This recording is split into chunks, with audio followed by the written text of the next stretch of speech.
Saan po talaga ng mga pasahero ngayong holiday season. And ang nakakaano dito, kumbaga napakahaba ngayon ng holiday break, 'di ba? Marami po nag-umpisa na po last week. Tapos mga kawani ng gobyerno hanggang next week, January 5 nang balik po sa trabaho. So, Sir Eric, kayo na po magkwento anong estado po ng ating mga paliparan.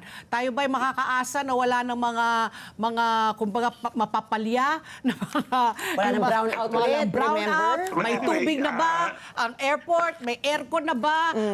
Yung mga nag-upgrade ng kanilang mga software, hindi maantala yung mga pasero. Kayo na po magkwento, Sir Eric.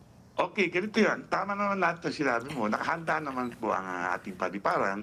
Noong pang early December, nakahanda na lahat.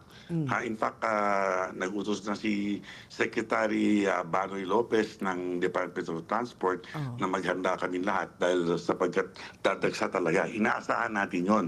So anyway, na-inspect naman yung mga facilities sa airport. Although, may mga ginagawa pa dahil may hinahabol pa ang NNIC dahil tayo ang mag-host ng ASEAN next buwan, January.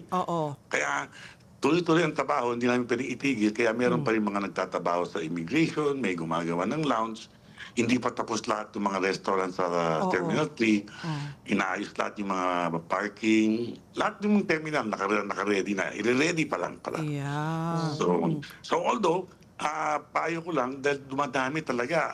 In fact, itong last 3 days, umaabot tayo ng 170,000. A day? Ang umaalis at dumarating a day. Wow, 170,000. In all terminals po yan, sir. Combined? In all terminals. Pero ang very, very glaring na makikita mo, ang daming dumarating from abroad.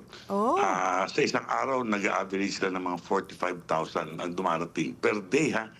Tapos, malaki rin yung ating domestic travel, umaalis sa Manila. Oo, talaga. Kasi gusto nila talagang makasama ang pamilya nila. Kaya mataas talagang domestic travel. I try to search kung pupunta kami ng Bacolod. 12,000 na po ngayon.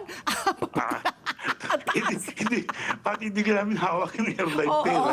Hindi, sinasabi ko lang, kwento ko lang, na talagang marami talaga kasi umaalis. Ikaw, Ricky, anong katanungan mo kay Sir Eric? Nga po, sa dami po ng na mga dumaragsangang pasahero in and out of all our terminals, saan po ba usually nagkakaroon ng bottleneck? Is it in immigration, security check? Saan po ba? Para alam din po namin. In fact, although nakakabit na po, unang-unahin ko muna, yung sa traffic po sa airport, medyo maayos naman po. Pero pag nagkasabay-sabay yung mga airline na dumarating, punong-puno ng tao, both sa arrival area at saka sa yung mga umaalis din, no? So, in other words, in and out na talagang punong-puno. Although, ang payo namin sa lahat, yung bago umalis sa bahay nila, tingnan mo na nila yung traffic going to the airport. Kasi hindi namin po makontrol yung traffic ng daan ng EDSA o daan ng Rojas Boulevard at galing probinsya. So, pangalawa, siyempre po, mahigpit pa rin ang security natin. Kaya dapat lang pinapag-usapan natin yung mga mamamayan, ang kababayan natin, na i-check lang yung kanilang mga packet, battery pack, power bank. Yung power banks, Itanong lang sa airline kung po pwede o hindi, sapagkat may mga ibang airlines po na hindi pumapayag ng ganong kalakas ng power bank. So, importante po yun. Pangatlo, wag kung saan magbibiro yung mga yung mga pasahero natin sa mga pag nagkakaroon ng security check. Kasi may nagbiro ng Sabado. Yung bomb jokes, Ay, naku, nakuhuli talaga sila, nakukulong po yun, labag sa batas.